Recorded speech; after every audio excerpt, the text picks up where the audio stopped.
life, liberty, and the pursuit of happiness.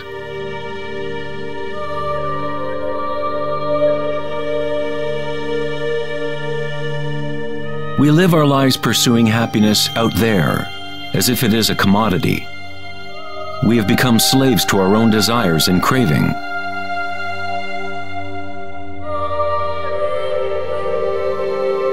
Happiness is not something that can be pursued or purchased like a cheap suit.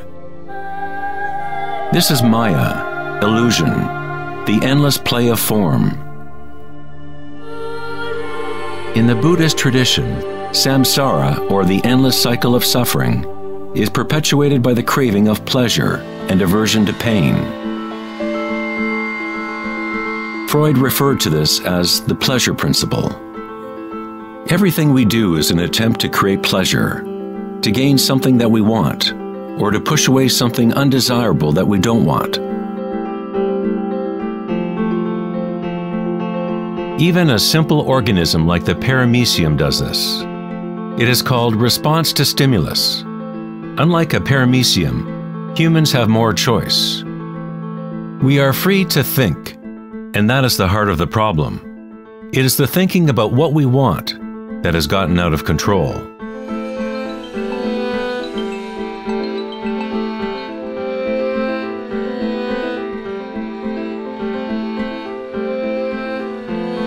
Safety systems armed. 10, 9, 8, 7, 6, 5, 4, 3, 2, 1, 0, and liftoff of Endeavour, going where east and west do meet at the International Space Station. The dilemma of modern society is that we seek to understand the world not in terms of archaic inner consciousness, but by quantifying and qualifying what we perceive to be the external world by using scientific means and thought. Thinking has only led to more thinking and more questions. We seek to know the innermost forces which create the world and guide its course. But we conceive of this essence as outside of ourselves, not as a living thing intrinsic to our own nature. It was the famous psychiatrist Carl Jung who said, "One who looks outside dreams. One who looks inside awakes." It is not wrong to desire to be awake, to be happy. What is wrong is to look for happiness outside when it can only be found inside.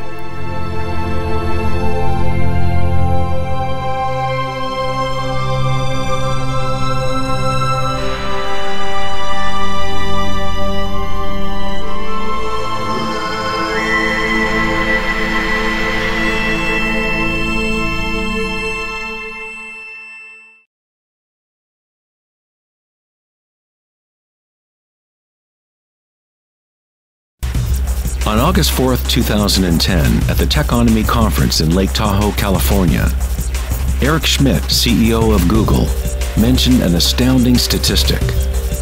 Every 2 days now, we create as much information as we did from the dawn of civilization up until 2003, according to Schmidt. That's something like 5 exabytes of data. Never in human history has there been so much thinking, and never has there been so much turmoil on the planet. Could it be that every time we think of a solution to one problem, we create 2 more problems? What good is all this thinking if it doesn't lead to greater happiness? Are we happier, more equanimous, more joyful as a result of all this thinking? Or does it isolate us, disconnect us from a deeper and more meaningful experience of life?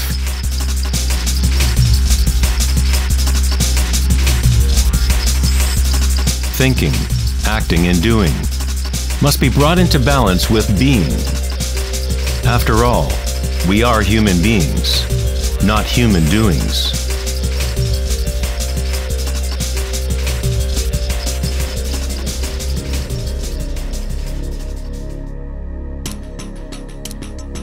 We want change, and we want stability at the same time. Our hearts have become disconnected from the spiral of life. the law of change, as our thinking minds drive us towards stability, security, and pacification of the senses. With a morbid fascination, we watch killings, tsunamis, earthquakes, and wars. We constantly try to occupy our mind, fill it with information. TV shows streaming from every conceivable device, games and puzzles, text messaging, and every possible trivial thing. We let ourselves become mesmerized with the endless stream of new images, new information, new ways to tantalize and pacify the senses. At times of quiet inner reflection, our hearts may tell us that there is more to life than our present reality, that we live in a world of hungry ghosts, endlessly craving, and never satisfied.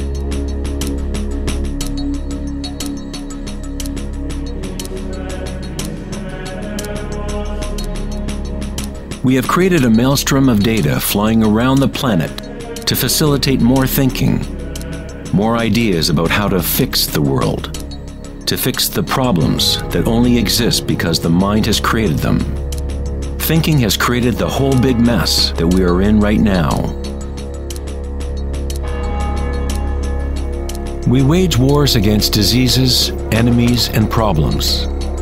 The paradox is that whatever you resist persists. The more you resist something, the stronger it gets.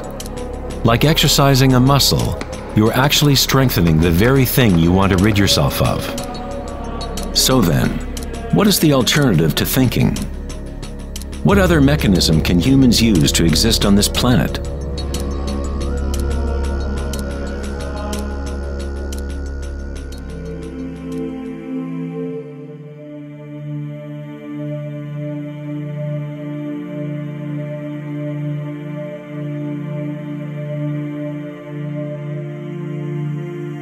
While Western culture in recent centuries has focused on exploring the physical by using thought and analysis, other ancient cultures have developed equally sophisticated technologies for exploring inner space.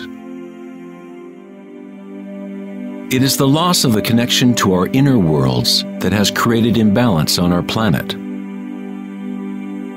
The ancient tenet, know thyself, has been replaced with a desire to know and experience the outer world of form. Answering the question, who am I, is not simply a matter of describing what is on your business card.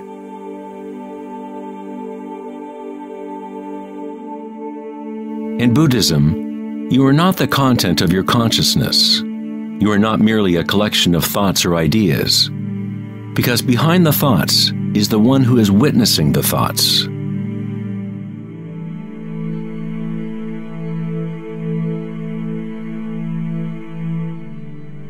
The imperative know thyself is a Zen koan, an unanswerable riddle. Eventually the mind will become exhausted in trying to find an answer, like a dog chasing its tail. It is only the ego identity that wants to find an answer, a purpose. The truth of who you are does not need an answer, because all questions are created by the egoic mind. You are not your mind.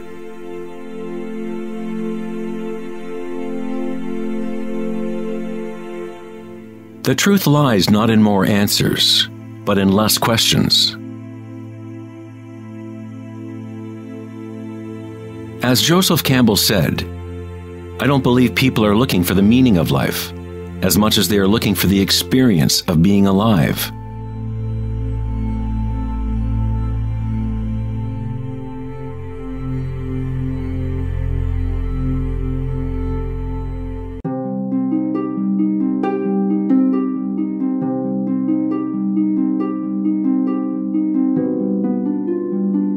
When the Buddha was asked, "What are you?" he said simply, "I am awake."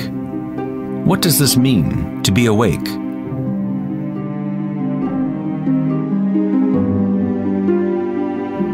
The Buddha does not say exactly, because the flowering of each individual life is different.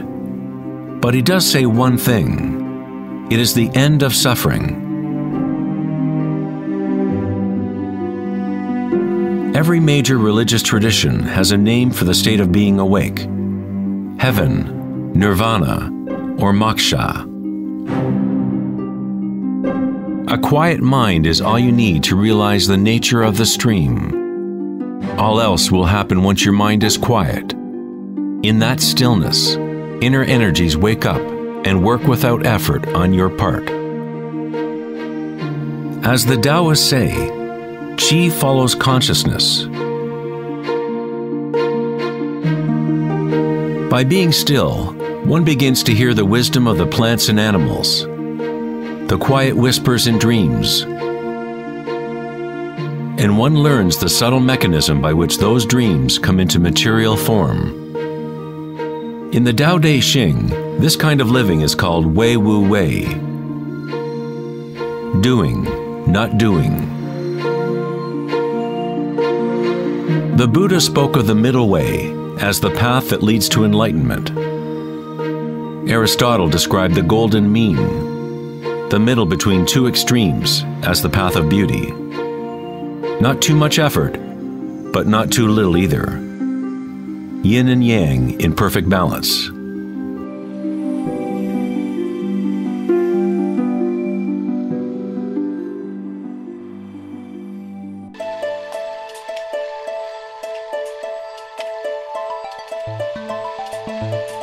Vedanta's notion of Maya, or illusion, is that we do not experience the environment itself, but rather a projection of it, created by thoughts. Of course, your thoughts let you experience the vibratory world in a certain way, but our inner equanimity need not be contingent on external happenings. The belief in an external world, independent of the perceiving subject, is fundamental to science. But our senses only give us indirect information. Our notions about this mind-made physical world are always filtered through the senses, and therefore always incomplete. There is one field of vibration underlying all of the senses. People with a condition called synesthesia sometimes experience this vibratory field in different ways. Synesthetes can see sounds as colors or shapes, or associate qualities of one sense with another. Synesthesia refers to a synthesis or intermingling of the senses. The chakras in the senses are like a prism, filtering a continuum of vibration. All things in the universe are vibrating, but at different rates and frequencies. The Eye of Horus is made up of 6 symbols, each representing the senses. Like the ancient Vedic system, thought is considered to be a sense.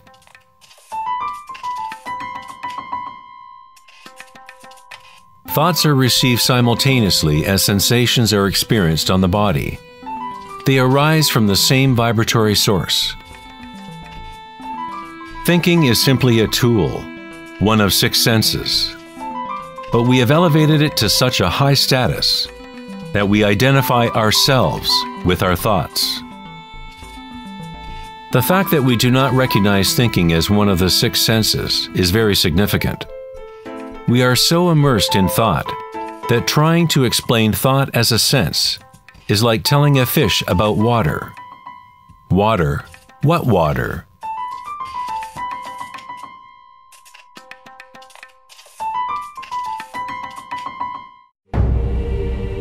In the Upanishads, it is said, "Not that which the eye can see, but that whereby the eye can see. Know that to be Brahman, the eternal, and not what people here adore. Not that which the ear can hear, but that whereby the ear can hear.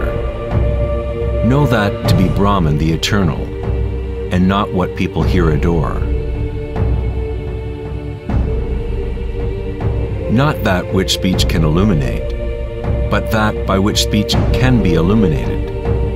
Know that to be Brahman, the eternal, and not what people here adore.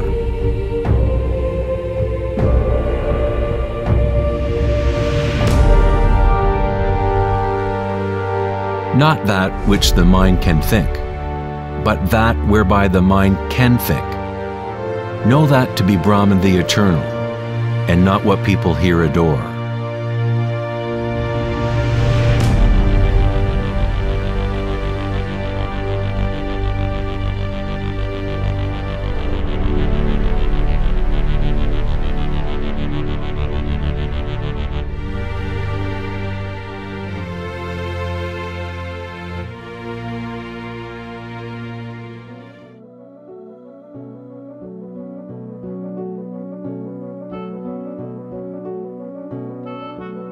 In the last decade, great advances have taken place in the area of brain research. Scientists have discovered neuroplasticity, a term which conveys the idea that the physical wiring of the brain changes according to the thoughts moving through it. As Canadian psychologist Donald Hebb put it, neurons that fire together, wire together.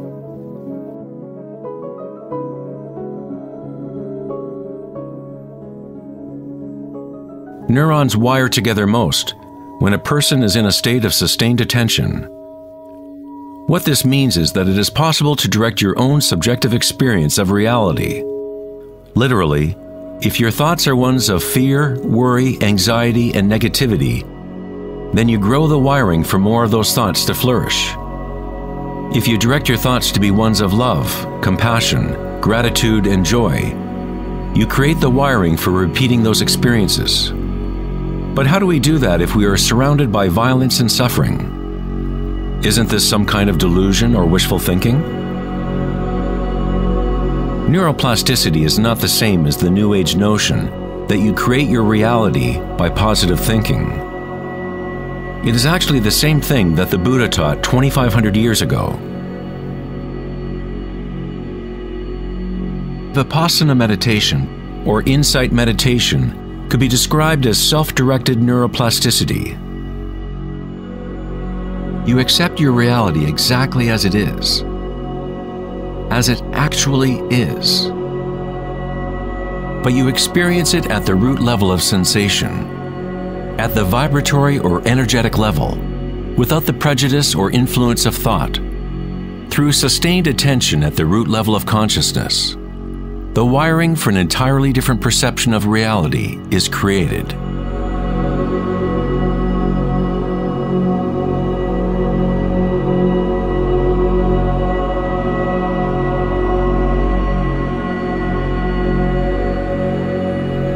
We have got it backwards most of the time. We constantly let ideas about the outer world shape our neural networks. But our inner equanimity need not be contingent on external happenings. Circumstances don't matter. Only my state of consciousness matters. Meditation in Sanskrit means to be free of measurement, free of all comparison, to be free of all becoming. You are not trying to become something else. You are okay with what is. The way to rise above the suffering of the physical realm is to totally embrace it, to say yes to it, so it becomes something within you, rather than you being something within it.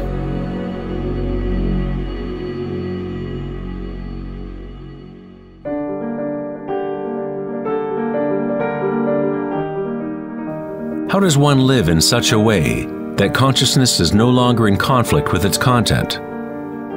How does one empty the heart of petty ambitions? There must be a total revolution in consciousness, a radical shift in orientation from the outer world to the inner. It is not a revolution brought about by will or effort alone, but also by surrender, acceptance of reality as it is.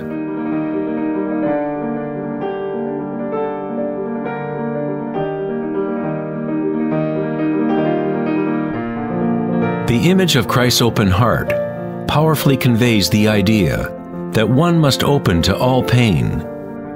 One must accept all if one is to remain open to the evolutionary source. This doesn't mean you become a masochist. You don't look for pain. But when pain comes, which it inevitably does, you simply accept reality as it is, instead of craving some other reality. The Hawaiians have long believed that it is through the heart that we learn truth. The heart has its own intelligence, as distinctly as the brain does. The Egyptians believed that the heart, not the brain, was the source of human wisdom. The heart was considered the center of the soul and the personality. It was through the heart that the divine spoke, giving ancient Egyptians knowledge of their true path. This papyrus depicts the weighing of the heart. It was considered a good thing to go into the afterlife with a light heart. It meant that you had lived well.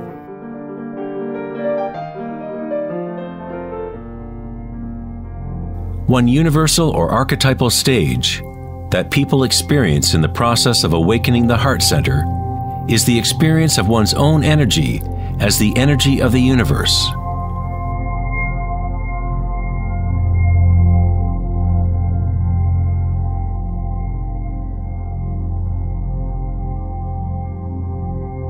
When you allow yourself to feel this love, to be this love, when you connect your inner world with the outer world, then all is one. How does one experience the music of the spheres? How does a heart open?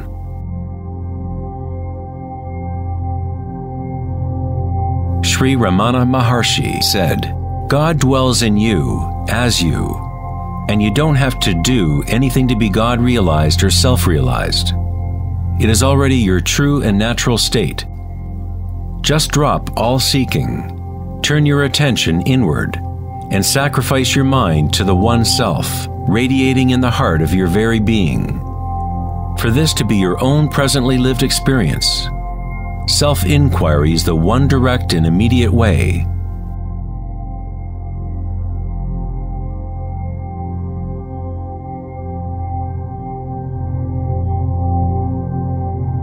When you meditate and observe sensations within, your inner aliveness, you are actually observing change.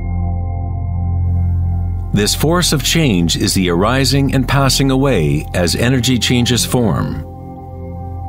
The degree to which a person has evolved or become enlightened is the degree to which one has gained the ability to adapt to each moment, or to transmute the constantly changing human stream of circumstances, pain and pleasure, into bliss.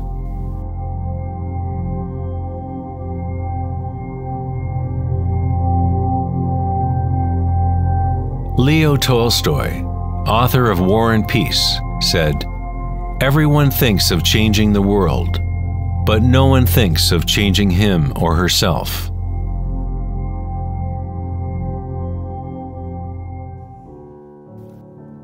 Darwin said the most important characteristic for the survival of a species is not strength or intelligence, but adaptability to change.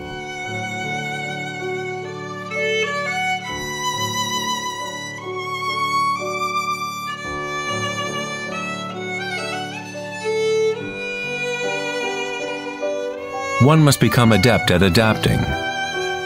This is the Buddhist teaching of anicca. Everything is arising and passing away, changing, constantly changing. Suffering exists only because we become attached to a particular form.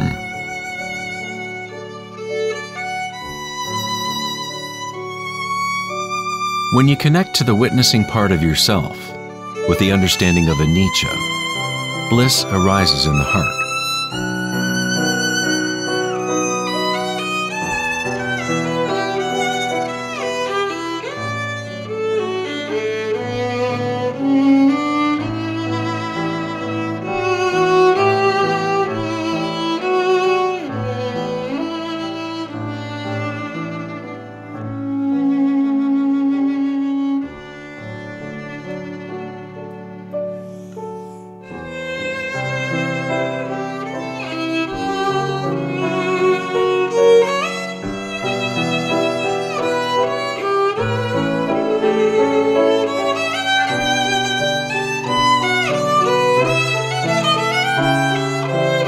saints, sages, and yogis throughout history unanimously describe one sacred union that occurs in the heart.